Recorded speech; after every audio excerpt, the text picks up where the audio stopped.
they have made big improvements, and we also have to remember that they will very likely qualify for Worlds. They were the best team in their region by far, and they locked in a GPL seed. So all the practice they can get, all the improvement that they can make, could pay dividends for Worlds. And I even think, Azael, that stylistically, from what we've seen from G2 in the last two, the Gigabyte Marines line up really well because WE was able to change their style, take it to G2 early. G2, remember, took it very long 2 games ago, finally got over the line over Flashfalls, and then couldn't repeat that performance against WE with a pretty similar draft. And Gigabyte Marines only know to jam the accelerator, which, unless we see a return to G2 against SKT, where their early game was actually surprisingly proactive and smart, I feel like G2 could just get run over again. I agree, and I think that so much of the story of this tournament has been about the junglers. And Levi is a guy who I think, could have an early edge against Trick, perhaps. Trick has not been, I think, looking as good this tournament as you would expect from a 2-time EU LCS MVP. He has been having some weak moments, and if Levi can step up big for their team and get an edge there, I think that can unlock the rest of the map.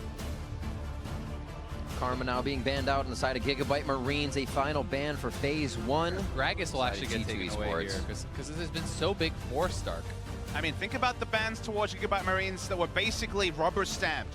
Gragas, Kennen, Ziggs. So far, none of those champions are banned on red side, so G2 are giving Gigabyte Marines a chance to return to their earlier playstyle.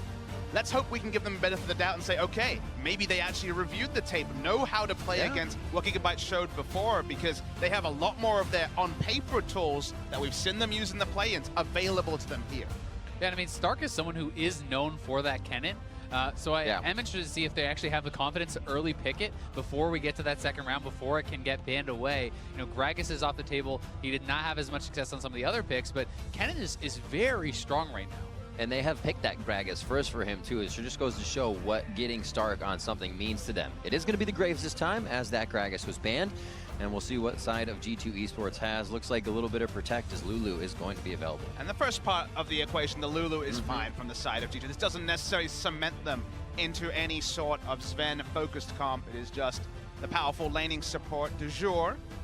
But what goes with it is the excitement. What is the taster's choice? I mean, a lot of the picks for Expect are kind of blocked by the Kennen as well. That's why you kind of want to see Expect actually mixing things up, because the Rumble, Kennen famously a good matchup there. Most tanks, Kennen again, very strong. So how the top lane shapes here, given that Stark, if anyone has been exploitable on the side of the Gigabyte Marines, on paper it's Stark. So that's the person you expect to be targeted largely, not in the bans apart from the Gragas. Trick, surprisingly, is returning straight back to the Nunu. So everything we said about shifting things, first impression, looks pretty damn similar. Yeah, I mean, Nunu did not work out well at all for Trick last time. He got, obviously, it's a pretty tough matchup against Graves, but he's going up against Graves again here. He got outsmited at the red, then he had kind of a silly death in bot lane, and when you get put far that behind, it can be pretty tough. It's one of those situations where sometimes you say, no, we just played it bad, but he says, maybe I mismechanically played that, so we'll do the Nunu again. We'll throw it in line. Levi, the Ziggs for Slay, as it has been banned throughout play-ins a little bit here, but he gets it. Yeah, they use this to great success against TSM. They've succeeded in general when they have really strong pushing lanes, when you can shove up, when you can allow Levi the ability to move around and invade the jungles and get aggressive. And there it is. So these are big ticket picks for Gigabyte Marines. We have the Kennen for Stark. We have the Ziggs for Slay and Levi on the Graves. But I really like this, Azael, because I look at this draft and I say, well, no surprise at all in there being Ziggs and Kennen drafted. No way G2 could say, well, I didn't see this coming. This makes me think that their analysts looked at what was actually played in play-ins and have devised a way to take it down. Because if they lose to legitimately the best possible strategy, Gigabyte Marines, just like TSM early in this tournament, there are no surprises. And I mean, here is an answer. I think that Jace has a big advantage against Kennen in the early levels, and I think that you certainly can win that lane. Expect Ken play the Jace, so that may be the answer. Say, hey, great, you're comfortable in that, well, I'm comfortable in this, and I have the lane advantage. This comp also continues to flex around for G2 Esports if they decide to. So we'll have to see what they really go with. And I really like that you bring that up, because it's actually been Perks who's looked really good on Jace. Again, now we're going a couple of weeks ago, but it was specifically his Jace that what I first took note of when I was looking at European mid lane Jaces. Of course, the meta has shifted a little bit. We had a really big middle of the season peak of Jace mid lanes, and then we started to see more top lane Jace. So the flex pick, as you say, is already two ways on the side of G2 as I believe G2 missed their first ban. Twitch for the side of Gigabyte Marines, making sure that is not visual for us, and they have gone to the wayside with that first one. Yeah, it does look like it's missing from the client as well, so I'm going to assume that's a missed ban. Is it a thresh ban? I find that so disappointing anytime someone misses a ban. There's never a reason to not ban something out, because there's always a pick that you 100% will not play, For sure. and that they may play. That did actually go in as a thresh ban. Okay. So we do have one visually not showing up, but we will see for now. 9 seconds on the side of Gigabyte Marines. What is there? So Thresh, Zyra focused onto Archie on the side of G2 Esports, and the AD carries, obviously, for Gigabyte Marines towards Sven. There's the champion pool for Archie. Looking a bit more narrow. Again, he's a double role swap player. It's certainly gone ring around the rosy when it comes to his position. Finally in support, largely there for shot calling is what we're told on the side of Gigabyte Marines. As again, it's eerie how much overlap we're seeing from G2, which is basically if they do lock in the Cogmore, saying that we messed up slightly with Trick in the early game, otherwise we had it, because a lot of the building blocks here for G2 are the same. There's the Cogmore. Here we are. And we do have to remember that this is a different team that they're playing up against, right? Yep. Sure, they got taken advantage of, but they were up against what should be a harder opponent than Gigabyte Marines, and I think that building a composition like this, it should be relatively strong, and if you can play a slow game, if you can slow things down against Gigabyte Marines like you want to do, you definitely have the faith in Sven to be able to carry in the late game. Late game decision making for sure has been one of the strong tenets of G2, but they never got to late game in their last game. And you look at lanes like Ziggs versus Cogmore, and Cogmore just can't really match wave clear, especially very early in the game. So absolutely, if we see 35 minutes on the clock, big favorites will be G2 almost completely regardless of what's happened. Wow. A lot of area to play with in their abilities. You have the Bard ultimate, the Talia wall, Kennen ultimate, Mega Inferno bomb, collateral damage. A lot to dodge here for the side of G2, but they do have a composition so far. They can stay at range before they need to get into the fight. What do they decide to end this up with? And I mean, if he goes for Fizz here, the Fizz could actually be going mid as an AP Fizz into the Talia. Assassins generally match up quite well with Talia here. Obviously, there's possibility of this going top, but I would expect the Jace into the Kennen and the Fizz into the Talia. This is definitely one of those ones where you feel like you have to wait till 20 seconds to really have the confirmation. Fizz certainly has kill pressure on Talia, but I know I get worried every time I see an assassin with low wave clear against a Talia who, even a couple of nerfs later, has a lot of pushing power, and push, push, push is the game plan for Gigabyte Marines. Oh, yeah. Exactly. I mean, especially when you have this bot lane that should be getting shoved in by the Ziggs. If Ziggs can take down that early turret bot lane, you go mid lane, well, Perks can't really help wave clear for you there either. So I think that the early game is going to be exceptionally important for G2. We need to see Trick tracking Levi, not allowing him to exploit these lanes, not allowing them to knock down that first turret bot lane, because that is going to crush the rest of the map. Now, does tracking necessarily mean he's got to be in Levi's face, or they just have to know where he is? I think you just have to know where he is. I mean, you grab that early tracker's knife on the Nunu, you can ward him out. You don't have to be trying to kill him or fight him. You just need to know where the guy is. Obviously, still going to be a hard thing trying to just throw ice balls, the snowballs at the Graves as he fires his shotgun at you. We'll see, though. Maybe they're throwing snowballs at each other. Aesthetically pleasing in the skins. We are going to be getting into game, though. Gigabyte Marines going up against G2 Esports as both teams come in looking for another win, 1 and 2, I believe, here in the group stages. And G2, they feel like they have the tonic, but damn is it risky. The Fizz mid lane can work, but the pushing power, the pushing advantage in so many different ways from Gigabyte Marines is just so clear just from Champion Select. All right, we are on to the Rift, and we will have to see who makes the first moves here. Obviously going to get a little bit of an invade to make sure we get that knowledge on both sides of it. But we have seen Gigabyte Marines able to throw teams so off their game that you have to play Gigabytes until you can find a way back to your strategy. Level 1s, when Nunus are in the game, are even more important because, of course, he takes that first camp, the big camp, so quickly. Doesn't have the flexibility to start Raptors unless he's getting just the craziest of leashes. So usually we'll start a big buff. Defensive ward already placed around the first entrance here. Optimus has actually started with the sweeper, so the mind games have begun. does make you a little bit nervous. Anytime you see the ward getting swept out, you're like, oh god, what's coming? And it is the 4-man invade. Has been spotted out, but this does mean they're going to know where the Nunu is starting. Even if they don't get the ward on the camp where he does start, they're going to know that he's on the other side of the map. So they've got so many members top. There's obviously no risk to their own blue buff. So they know that he's starting bot side of the map, and they have a ward on their red buff. So when it comes to big buff starts, which is, again, all that Trick can do, needs to start a big buff because he is the Nunu with the consume. They basically now have complete information over the starting from Trick. So this actually may be a lane swap. I mean, the bot lane is still topside this late into the game, and it looking like it is going to be a delayed lane swap or some sort of level 1 cheese or something that Gigabyte is going for. They did try to do it last time as well. Out. Yeah, they're going to try to take away the Raptors and then go top. They push in, they farm, they push up the turret as well. They get the teleport to the top side in the gank, and they'll have jungler cover bottom. If it happens the same way it did for Gigabyte Marines last time, then they get a 200 gold lead, and they go back to lane before their turret falls. Some kind of gold Mithy's in trouble now. He went too far in. This is a level 2 red buff. Graves, I think Mithy's dead. And the line just missing there. Perks is going to come in. He takes E first as well for the mid lane to close the distance. And now it's going to be Levi calling in 3. Optimus from the mid lane. Good collapse from G2, protecting their support, because Mithy would have certainly got chased down in that 1v1. And you have to start wondering, why is Kog'Maw being given a free lane when Ziggs can harass so strongly? Sure, level 1's not great for Ziggs, but once he gets all 3 abilities, he gets in a pretty dominant position.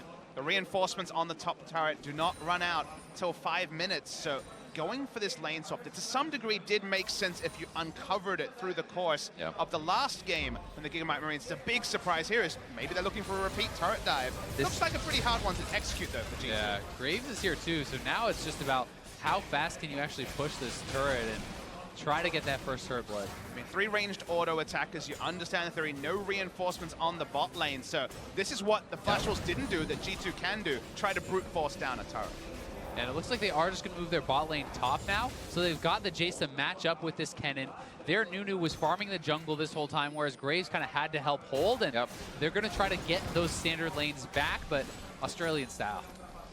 That's something I know about. There's plenty of Australians here. It also makes the Nunu pathing more predictable, because lane swaps, of course, mean that you have to do what Trick is doing, where he's trying to hold a minion wave or pick up farm as is available to him. He'll be able to head back to his jungle now, and a pretty nice wave to be soaked up by Sven as he had to go lane to lane. That should get him up to just about 20. See Levi backing in the bot side. He'll pick up some damage so he can get back to lanes, and as we expected in mid, Perks continues to be pushed in. And shows up. Wasn't able to add any extra lifesteal, of course, because of the early roam. It's only the boots to try and sidestep the bombs. Bilgewater is when the lane gets a little bit more comfortable for Sven, but instant wave clear, just again, something that G2 does not have available. Yeah, they definitely don't. And there certainly is pretty good gank assist from Ziggs too, which is something that I think is often overlooked by a lot of players, is that satchel can set up ganks very, very well. If you can satchel in the Kog'Maw into a bar stun, Graves comes in, there certainly is the kill potential there if they want to look for it. Knockback is just not an ability available to many characters in the marksman or AD carry role. Bot lane Ziggs and Draven, I guess, the only 2 that have those sort of tools. Here they go. Creative plays begin. Journey, Archie and Levi just on the backside. Oh, they're going to get a double bind here if they walk. He flashes to dodge the binding. Sven now going away from the turret as well to continue the dodges. Another flash forward. And Gigabyte Marines may have gone a little too hard. Levi flashed forward for the auto, but the minions were in the way. Graves cannot shoot over those minions, but Trick is moving very quickly up here. Sven has no summoners. He has to be careful under this turret. 2 flashes and an ignite used. Talia coming too. Yeah, as you say, Talia coming in as well. 5 minutes, so the reinforcements on this top turret are down, but the pathing from G2 defensively is very smart. No ability to take down the first break. They see Optimus. This is going to give Perks great time to farm in mid. Can they drop tricks here, though, to make use of the roam? Looks like he will go down, but it might just be bards. No, Optimus flashes forward to get the kill, and that's first blood. This is something the Gigabyte Marines can do with that wave pushing in mid. We outlined in Champion Select. They have a lot more failsafes. Sure, they invested a lot in making this play happen, although Perks is actually TPing in here. They're going to look for a fight. Perks goes hard. Optimus takes the journey. Can anybody follow through this one? Chum the Water's not there as both mid laners are level 5. and it's just going to be a walk out for the Gigabyte Marines. I think that was an intelligent TP from Perks. They know that Gigabyte Marines is trying so desperately to get this first turret down. As soon as the first turret falls, expect them to start falling across the map with this Ziggs siege pressure. So G2 really needs to fight tooth and nail for every turret, and I think both teams are fighting so heavily for that because of this. And Trick's lack of respect for Brush and in general play on the Nunu, almost overestimate his tankiness, both in the first game we saw today and in this one, is made to pay as bot lane. Stark's 1v2. Whoa. Does have ulti, remember, he's Expect 6. misses quite a damage flash forward from Stark because he feels like he can get the kill. But they did trade flashes to the skies in, and a quick E to the face should be the kill here for Expect. Gets the auto in, and the minions have de-aggroed. Oh, that was pretty close there for Expect. Maybe could have waited for Nunu to slap him a couple more times, but does work out for them in the end. There's definitely holes in the game plans for Gigabyte Marines. That part has been clear ever since they took the Rift earlier in the play-ins, but you understand that basically you actually identified it, Azale, very clearly during the champion set. You talked about, hey, they want to take down the first turret because from there, you just rotate around Perks. Doesn't matter what lane he's in. He doesn't really offer anything when it comes to clearing this. We're going to finally see a replay. No defensive vision down, creative path from Trick, but at this point, it looks like it'll be academic, but it actually falls basically one auto attack short of it being a 1-for-1. Yeah, I mean, that missed shock blast from Expect makes this ridiculously close, as, yeah, that last auto would have done it. During all this, there was the solo of Trick onto the Ocean Drake. Nunu's actually one of the few champions that can do that because, of course, no reduction in the true damage from the Consume You Max first means that the damage reduction there is not as big a factor. The extra healing he gets through from the Consume makes it possible. Well, the Ocean Drake will be happy days for the members of G2. And it can be pretty interesting to actually track the skill order of the Nunu, and he is going for 3 points consumed now. I'll be interested to see if he decides to go towards Snowball. Sometimes players do want to duel up, harass the other jungler a bit more, are going to go more there after the 3 points in Q. And if you want to just do more objective control and farming, you're going to continue and full max that Q. So sometimes it can give you an idea of the game plan. Plus Kog'Maw, if you're going to play around him, maybe you start putting points in W. Blood Boil Max, even from the jungle, was something we started to see the last time Nunu was in meta. It was like the Snowball was the oldest of the most recent maxes. Feels like even though that was the trademark, it's largely been moved away from. I think we saw 5 points in Q the last time from Trick, but the moment that you see your Kog'Maw hitting item spikes, that's when you just jam all the points in W. Make sure he is protected. They still have the Lulu if they want to go that way. Expect with a kill for his name. And now they're going to transfer over the blue to Perks here. Levi at the bot side, but he's going to be warded out. So G2 may just kind of toy with him here and waste his time. Oh, he's getting a lot of love. Weaver's Wall should cut him off. No, it ends too early. Optimus hops off as well. Just that rank 1, so we're not going to be able to get all the way there, but you know, things looking pretty good for G2, I would say. You know, they're able to scale up. They've been able to keep their turret line, but now Sven. A lot of damage. No more meeps for Archie, so he can't really follow up with too much. But the Mega Inferno Bomb is down, and they have lane control. Bot lane's going to see Perks in just a few seconds if he continues his roam. Bard also just hit 6, so they could look for a dive here. You can ult the turret and go for the Kog'Maw if you want to try to set that up. Let's see if they're going to try to make a play. Perks continues to pressure mid. Once they see that, they may try to, but the minion wave has pushed off just a bit too far, giving G2 good breathing room. This next wave could be the one, as Perks now choosing to go topside. Cosmic Binding could double up easily here, but Sven misses out. Flashes out of it, so Stark's flash, Stark's teleport is wasted. Got it. Perks will walk up as well. Every minute that piles on is bad for the Marines as well. He's just instantly dead. He is eaten up by Chum the Waters. 22 seconds on that. You can see how early we are in the game for these deaths to be going down, but Perks made the right choice, was going to go bot, decided top, and comes up with a kill. Yeah, he goes straight up to top, knowing once again they have to fight for the turrets, and now Trick is behind Slay here. He'll be okay, though. Just backs right out. Both teams are playing so heavily around this, and this is, you know, to your point, kind of one of the holes in the Gigabyte Marines game plan is, if it's obvious to us, it's obvious to G2, and then you can be in position, you can get there for the counter ganks, for the turret holds, and for these return kills. Again, first impression, Really impressed to see G2 stick to their guns and give so much over to the Marines, but this is such a race against time. We know how oppressive G2's comp can be in the late game, and we know that hitting timings as a Ziggs comp is basically 9 times out of 10 the difference between victory and failure. So far, it feels like the Gigabyte Marines have been even more transparent than they have in previous games, and credit to G2. They've seen through a lot of those sort of engages, and that first turret, and thus the turret snowball, has never happened. I mean, I like the idea from Gigabyte Marines. You put a little bit more damage now. They already did the lane swap last time, but now Ziggs with that armored turret, maybe take it down a little faster, but they got even less this time, so it fizzles out even faster. And I think it's one of those things sometimes where you're trying to put your opponents in an uncomfortable position. For sure. Not a lot of people are playing lane swaps. Not a lot of people are playing bot lane Ziggs. Put G2 in a position where you think they may make a mistake, and you know, this time G2 responded appropriately, but many teams may not have.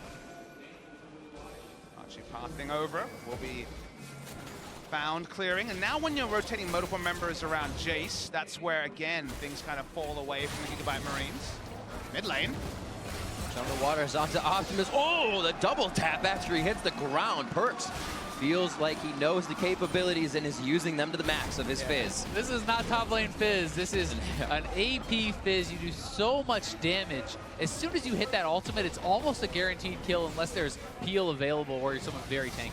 Adjusting your expectations is so hard when you cast top lane Fizz into this mid lane Fizz. The ult is used to wave clear, but remember, that's a lot of damage on mid lane turret and also the bot lane turret traded for the first blood turret, and first blood turret was nerfed in recent patches, so already it feels like the Gigabyte Marines are trading down, and you can never do that with bot lane Ziggs. Yeah, you definitely can, but the next few minutes here I think are going to be pretty critical because the Gigabyte Marines are looking for a kill on Perks, and they're looking for this mid lane turret.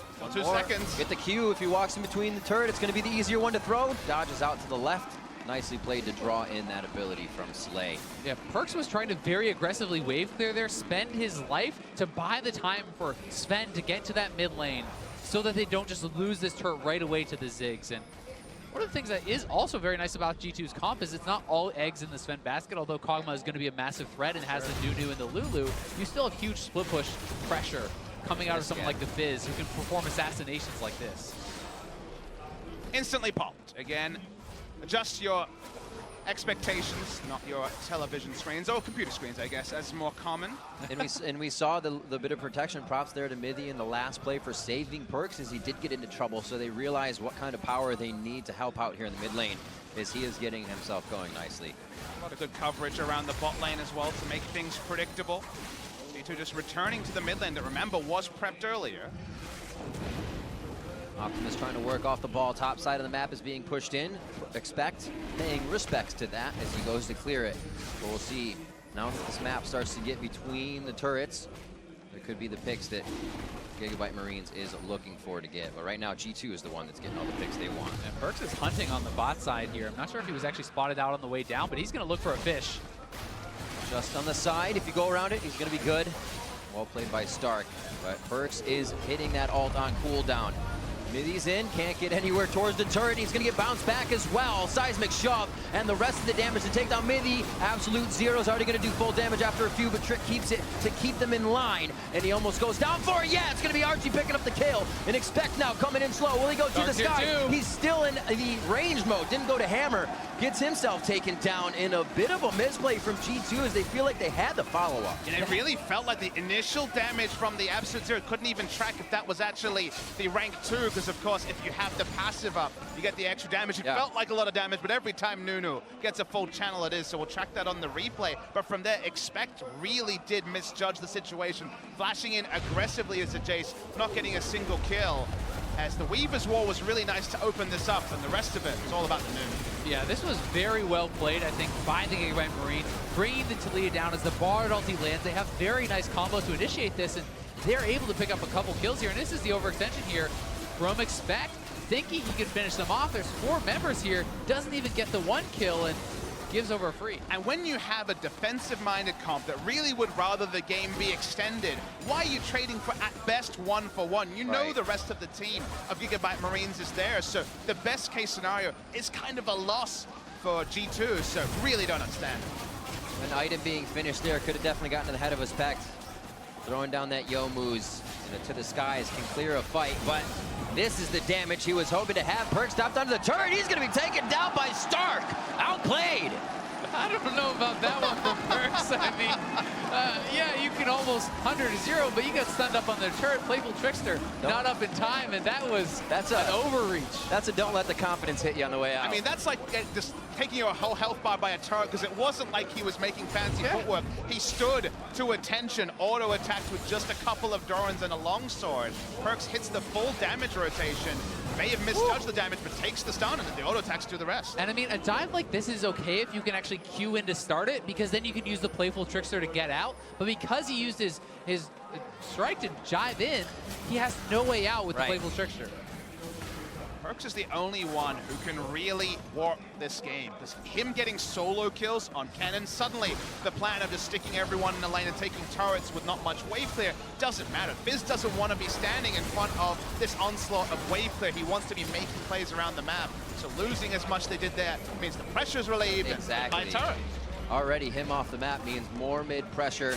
He's going to have to give respect to the top side and do some pruning on that wave, but Gigabyte Marines, again, have a window. And to Papa Smithy's point earlier, you know, even if you trade that kill, it's not really worth it. You're the comp that wants time, that wants to scale up, that wants to delay the Ziggs from sieging down your turrets. So that's not something that Perks maybe should have even gone for in the first place. And that's why, I'll hold the point though. They are just so aggressive. On the turret to the skies immediately. Seismic shoved back. Optimus wants a little bit of breathing room for himself. That Bardal was so good to set it up from Archie, who has been everywhere this game, involved in all but one kill. You hit that Bardal just on the turret, not on the Jace, and it's going to go down so quickly. And that's why I'm surprised that G2 returned to a comp where they clearly didn't get enough done in the early game, got run over, and they're like, okay, this time Perks will be an assassin, he'll warp the game. You can see that Perks feels the pressure. He's trying to make the plays happen, but now you fall into that extra hole. Speaking of holes, they're just going for the front door approach of looking for bonus turrets, and the moment that Perks doesn't get it done, everything is falling around him. Yeah, I mean, he could have gone for something with a lot more wave clear, a safer, more conservative pick with this composition, but when you go for assassins, you go for broken. Is Gigabyte Door staying here? Doesn't look like it. It could be. Expect onto Stark here. Stark throws down the ultimate. He's going to get some good stuns on Mega Inferno Bomb back. I feel like GAM's going to lose at least one here, but how much did they trade back? Slay is low. And with seeing Archie over the wall, they're going to decide to get out of this one. And just the one for the turret is very nice for the Gigabyte Marines. They are the ones who want to knock these turrets down, pick up the gold, and start sieging as quickly as possible. They need to push the pace of the game. So I think that an aggressive move like that is well worth it. You just feel like you come back to expect flashing into a fight. What looks like 4 minutes ago, given its flash, is still not back up.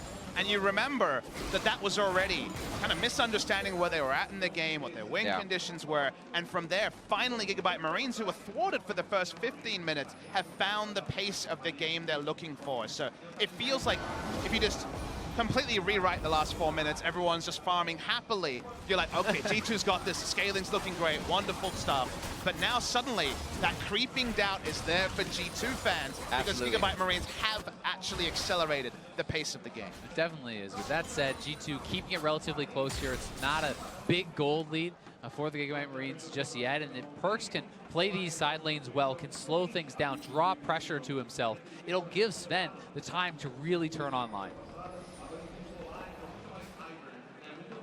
Perks with the heavy lifting to set the pace of this game. Stark's still short of any sort of magic resist, just to blade the Ruin King, so he definitely needs a lot of turret shots to aid in any hopes of beating the Fizz. Happened before, so I have to talk about it. Don't want to talk about it, but shame on Perks that time. So looking for G2, they are being a bit more defensive here. They've got some coverage around the river, so they don't at least need to give up a free Infernal just yet. Oh, they're looking to collapse on Perks here. The Infernal spawning means if he goes down, it could be trouble. Oh, what an ult, immuning that fish. He's going to get blocked in by the wall as well if he can't knee over it. Optimus takes the right side. Perks is basically waiting on cooldowns right now. If the team can make it, this will be great. They're also going for Infernal. Trick's going to have it. Maybe he could get his escape here. And they're all working on different things as Perks is able to get himself out alive. However, GAM over the wall like a freight train. And they're able to take down Dragon. Infernal goes to them. Trick just trying to use Absolute Zero to slow the team down, but really he puts himself down. 7-4. Gigabyte Marines take more control. TP top lane to stop the turret. They are everywhere. The nice play, catching Perks out. Then they rotate around with the Bard, get the Infernal Dragon. Archie has just been a monster this game, enabling them so well. And the thing I can really appreciate about Gigabyte Marines is they're doing one thing at a time. Let's kill the Fizz, then we can get the Drake. Then they realize that Fizz gets away, they can just portal over the wall, work on the Dragon, whereas at the same time, Jace at the start of this clip is top lane, never leaves the top lane. Teleport Jace, not a big threat. As you say, gotta really compliment the fact that he got a free Zhonya's on the damage from the Fizz ultimate. But again, the real thing for Gigabyte Marines is, all right, we're not gonna kill Fizz, let's go overtake the Dragon that we can very much expect has been started, whereas G2 are trying to make the sideway push work, and the rest of this is so muddy from G2 as they don't really ever fully commit to anything.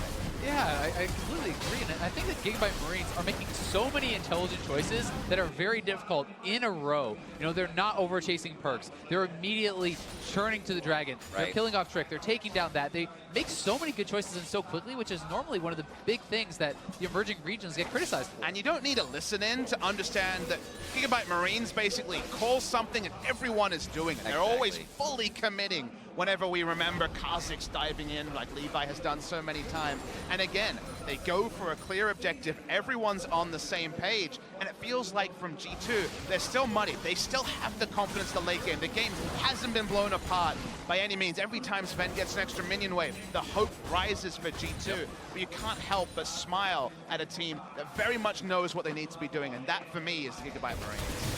And I mean, it's so interesting to me, you know, coming into this tournament, I know I thought Supermassive would have been the team to qualify, not the Gigabyte Marines. Then against TSM, you know, most people are thinking they're going to get smashed. Now they're here, they're picking up wins, they're pushing these teams to the limit. At what point are they no longer the underdog and just a really good team? Still a question. Those inhibitors, once again, once they get there, things seem to stall out. We have a lot of time before that happens, and they have a lot of fights that could make this game just crush through those inhibitors at this point. Everything's going right for Gigabyte Marines right now as they are 2,000 gold in the lead. Doesn't look like much, but it's a lot of map pressure. Feels like 2012 to 2014 narratives of ignore the GPL teams at your peril.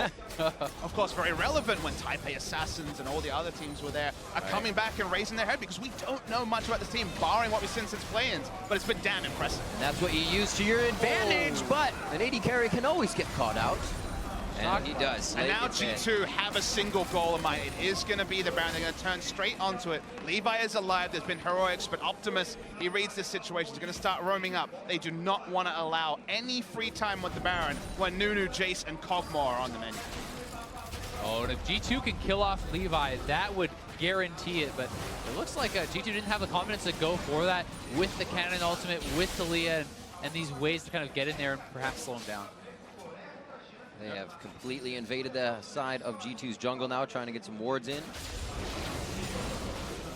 No shade to G2 on pulling away from that. It certainly would have been super, super risky. A Locket wasn't going to be enough tankiness for the team, and even Trick is the only frontliner to be able to tank it down. Yeah, they really were hoping that Levi was going to try to face check that, and if they had gotten that one additional pick, it would secure the Baron. Levi's Wall's versatility been on full display today. Definitely in the LCK, it felt like no one was actually using it for gap close, just using it for the permanent terrain, because no one wants to flash over a wall offensively. You know, sure, if you're going to die, you flash away to not die, but when it's like, wait, do I flash over to get near a Baron to steal it? That's where people always second-guess themselves. We've moved to be more and more judicious with things like flashes. Well, this isn't judicious. They're just going straight for a Baron. Oh, they didn't actually know about this. G2 saw them walk over that ward. Here they are. Remember, this is Nunu with the Smite Consume combo, so Gigabyte has to back up. They try to get the fast play onto G2, but G2 might have the fast track down mid lane now. The lane already pushed by Sven. Gigabyte Marines needs to reroute themselves to stop this tier 2. And Nunu's zone control with his ultimate has been disrespected a couple of times already, but this time won't matter.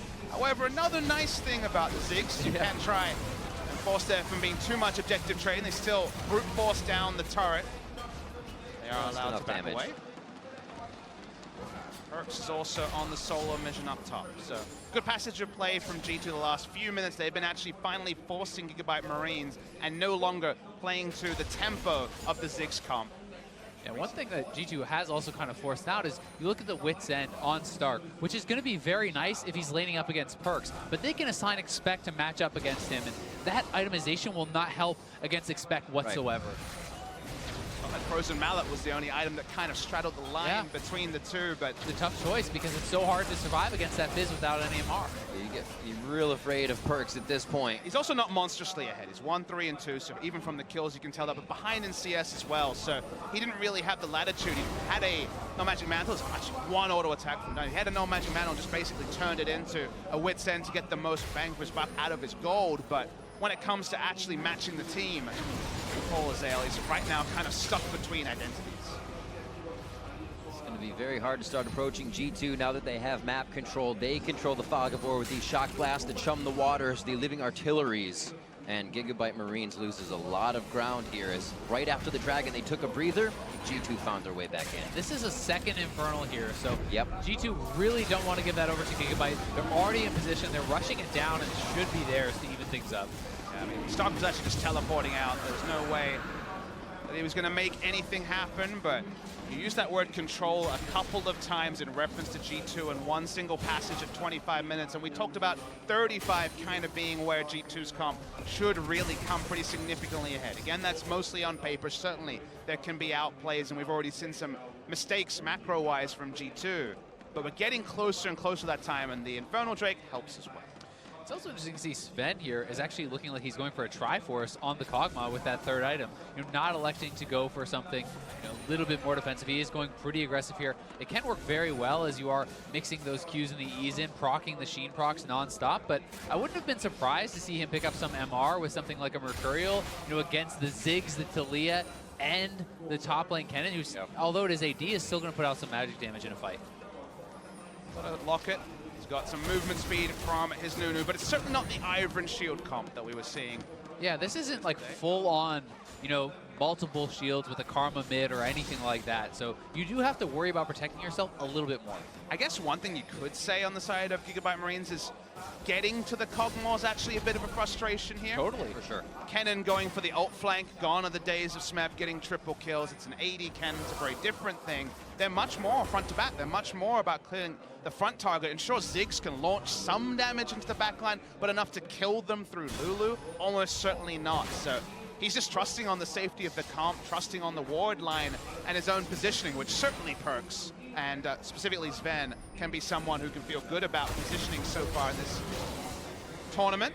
I definitely agree, and I think if it is going to be a straight front-to-back fight, G2 should be able to win. It's so hard to actually fight through that Nunu with a blood-boiled Kog'Maw on you, but they're looking for a catch.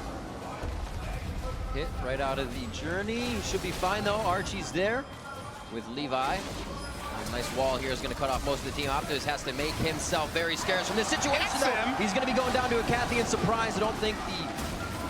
No, it did not. The Shrine did not help him get speed as we watch the fight on the top side. Perks is going to have to be out of this one. Redemption coming down on him, so he'll be able to enter back into the fight from Mithy. Exhaust is still down if they try to get into the fight. Mithy will come out using that, but they are just getting melted as it begins. There's the journey through the wall. They can finish with the long range. Slay's going to put out the satchel. They're going to pop him back, but it's not even going to be needed. The double kill for Slay as Perks walks his way home. The Bartle from Archie setting up 2 more kills. They chased out Trick, and this should be a Gigabyte Baron, which is just what they needed. Archie's ultimates here are incredible. Somewhere on the analyst desk, Crepo is losing his mind because this guy's playing insane. That he has used the Bard, very much an edge meta pick, even with the extra buffs recently. There's no one here to contest. Perks can try something. Has his ulti. From the Waters is in, it's on to Slay. Should be able to bounce back around. He's going to take one, but that's a 1-4-1. Here come the beat damage, boys. Oh. No, the double kill onto the Bard, and Perks gets out alive. Are you kidding me? Crow. He gets out and clears 2 Baron buffs casually. The Graves ultimate misses as well. The great escape and negating Baron buffs is really big for G2. That was insane from Perks. Not even the hesitation getting out of there, but here is the initial play. Yeah, we start the replay and Perks just starts doing damage, but he has to use Zhonya's very early, and Optimus looks like he's just been on a suicide mission in the backline. Flashes out, eventually you think he's going to go down, but it's not. It's just a clean 1-for-1 with the passive, and then you focus on the fight, and G2 now have overextended. The only way to punish it is that ultimate from Archie. They're actually looking to turn here after getting their redemption, but getting both the Lulu and the Jace means that suddenly everyone else is overextended. The Satchel is back up off cooldown. They will eventually chase in. We know they pick up the Baron. It is still advantage Gigabyte Marines. You're hyped to see such a great escape from Perks, but the Baron is still there, and all Perks could do is decrease the efficiency of the Baron pickup just a little bit. Yeah, but getting those 2 kills as well onto a snowbally champion like the Fizz, escalating him towards the late game is also very helpful. And See his play once more. I mean, and Slay, even with the flash, gets executed. The AP Fizz is so strong, and the fact that he's able to get out, pick up a second kill, and avoid the Gravesault is nuts. And maybe Archie doesn't have that clip on his broad highlight reel. It's bot lane. Optimus, Zanya's, Perks back right to the fight. He's going to delete Optimus. It's Perks onto Archie now with the rest of the team as Expect flies over the wall. That's a double kill. Trick's going to be able to hold down Levi and Slay, looking to get the Satchel in to help his teammate out, but Trick throwing down the absolute zero. It's going to be the absolute fight win here for G2. They back off a bit to clean up some waves, but they continue to grab kills without losing nearly anything. I mean, Perks grabbing even more kills is going to be so strong, and Levi coming in, he's going to look for more. Expect is hanging around. I didn't say nearly anything as they go for Expect now. Levi starts to move in. Can he get the red buff proc? He does, but Sven has different things to say about the situation. Top lane being pushed by Stark if they can hold off the team, but Gigabyte Marines decides to back away. And the first 2 kills, certainly Gigabyte Marines pushing too far forward, but when Ziggs threw down some zoning damage, and you remember, they didn't go for the magic, it was just specifically on the Pogmore. The respect has to come through. So again, sloppy play from Gigabyte Marines. Closing out games certainly hasn't been their strongest point, as Nunu's going to start snowballing, I He is a think. fast Expect coming in on the home guard. Stark has that ultimate down. He's looking for a position where he can actually get around the minions. No, he just goes for the fight. He's trying to lifesteal, knows he's going down. Getting a bit sloppy from Gigabyte Marines. Now the Baron buff is basically now completely negated. First after the heroics from Perks and from some overextension on the map. Levi may be the only one wearing it. Not 100% clear on that. Bit of a security system of wards here. Perks does have his ultimate. This is a ridiculously fed Fizz now. If he can catch that fish on either of these guys down here, he can look for a kill. G2 want to posture around this dragon. Their 5v5 straight up is very, very strong, and they would love to grab that 4th dragon before the Elder spawns. First snowball is now actually something you have to respect. Usually it's a bit comical, doesn't do a lot of damage, isn't maxed first. But when the outer turrets start to go down, and we've seen so many extended chases, the acquisition of targets by Trick starts to become relevant. There's a hit. Slay does get over the wall. I don't know if they can save him, though. One last attack, and Perks, that'll be 2 times that he's gone a little too hard in the fight. Optimus now in there with the Weaver's wall. Trick throws down the ultimate just to get the slow in, and it looks like he will be able to get out, but that was also wild growth. Stark is having a bit of fun in the mid lane all alone as well, and they're going down for a possible fight here. Stark, can he get there in time? It doesn't look like a full engage. They're trying to chase down Trick. They want to kill him off or push him out so they can get the free dragon, and they're going to go right back for it now. We'll see if G2 has the confidence to move up and try to contest this 4v5, but I don't think they will. It's only a Mountain Drake, though. It's certainly not a Baron tank. They're not going to be breaking the base. Neither of those things happened. Finally, the clock reads that fateful number, very close to 35 minutes. So it feels like team fight-wise, it isn't, again, pure protect the Cosmos. It's not what we saw last game. It's not what we saw yesterday. There's still a Jace, for example, that doesn't necessarily fit as easily there. But Sven is 3 items, and you feel like some magic resist is slapped on, and maybe suddenly this G2 comp can go front to back themselves and take the team fight wins. I would really like to see Sven go for just a maw, honestly. I think straight up, if he gets burst down, that's the only way they're really going to die. And if we see a flank from Stark, stunning him up, and then that free Zig ultimate lands, that can 100-0 you, and he's going to go for it.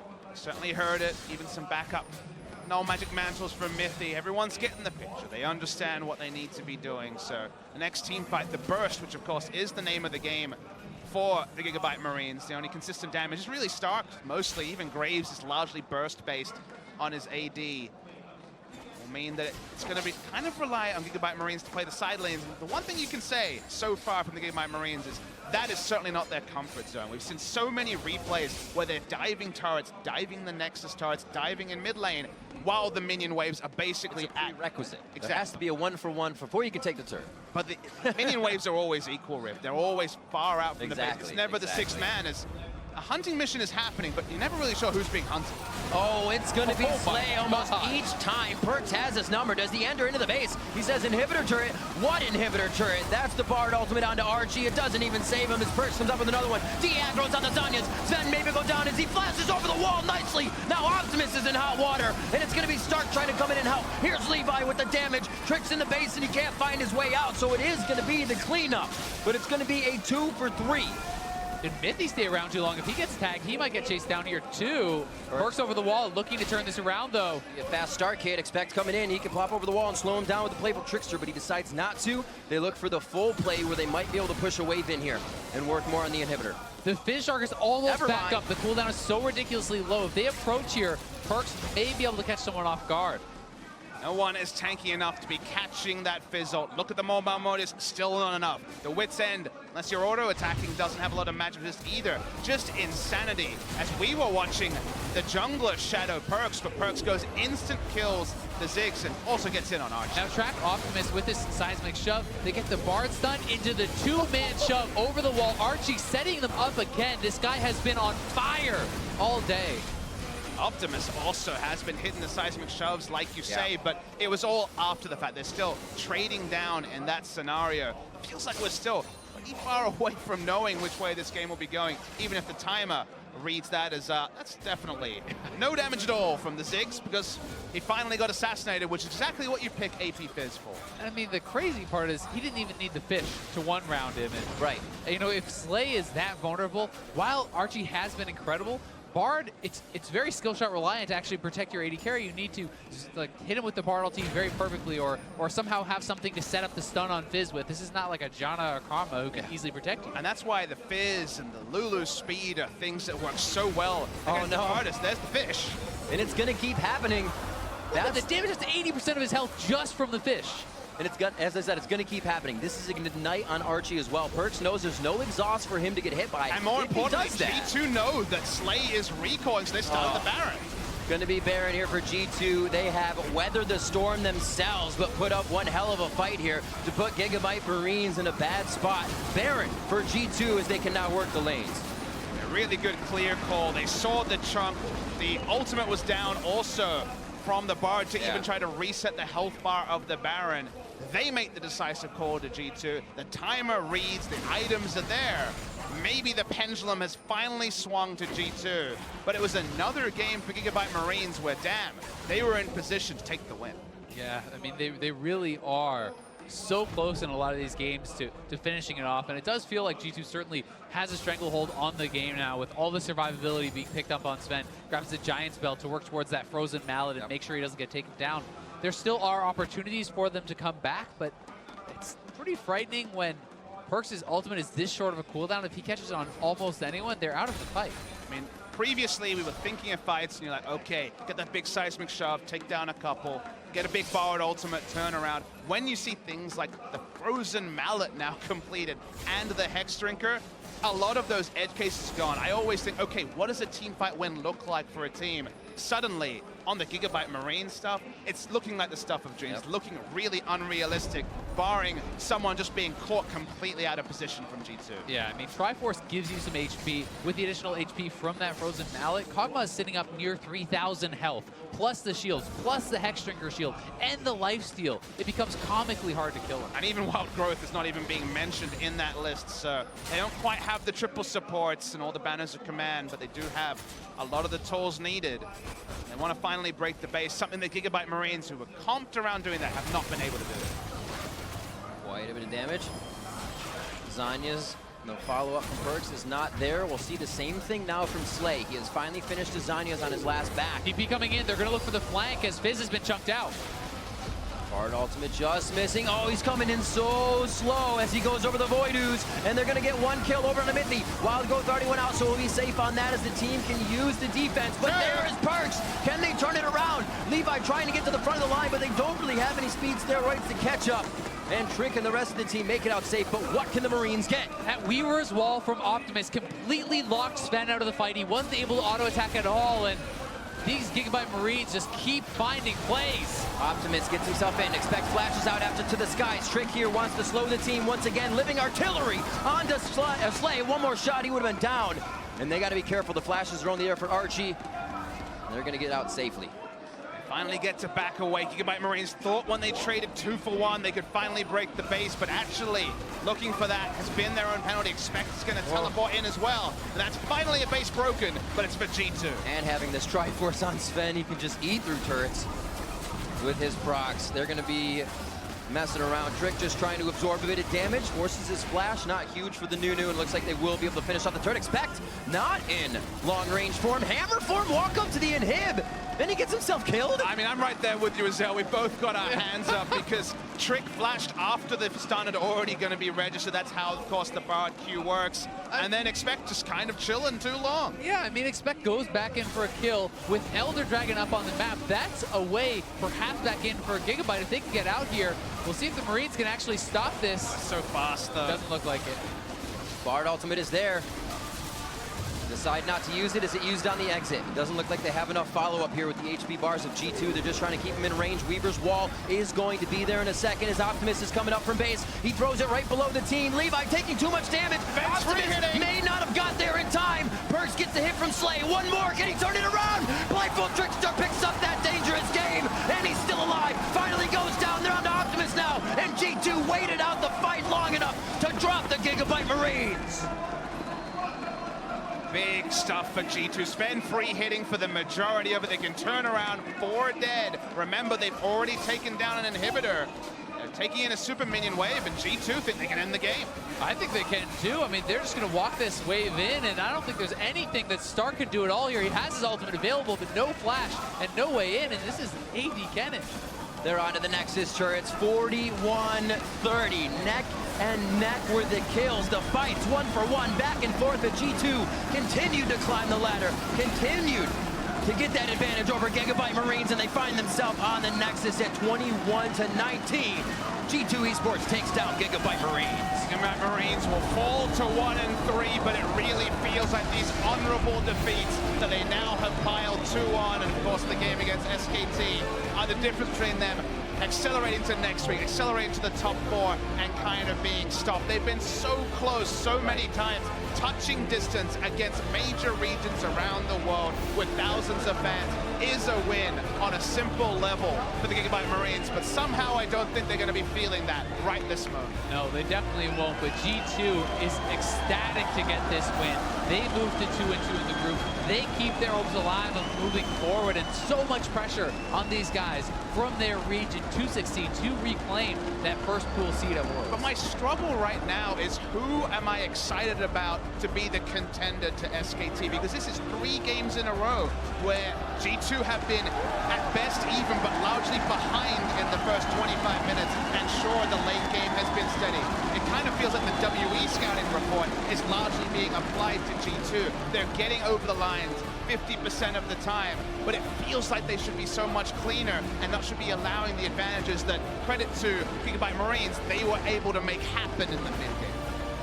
Definitely some holes in their play, to be sure. I mean, Expect with a number of questionable plays. He was bloodthirsty today. We're really kind of did delay, I think, G2's game plan, but credit certainly to Perks, to Sven. I think those 2 guys played very well for the team, finding a lot of kills for them. You know, Perks was able to really give them the time, despite those mistakes, to get Sven to the late game where he can take over. I mean, you can point at the one part where he tried to turret dive and failed and laugh at Perks, but largely it was the Perks that really started to step up this season in the EULCS. Like you say, how much time was spent following Perks, trying to kill him, trying to relieve pressure from the lane he was split pushing it. All that time, the adorable little puck was auto-attacking, adding on items, and we got to 35 minutes, and predictably, there could be only one winner at that time.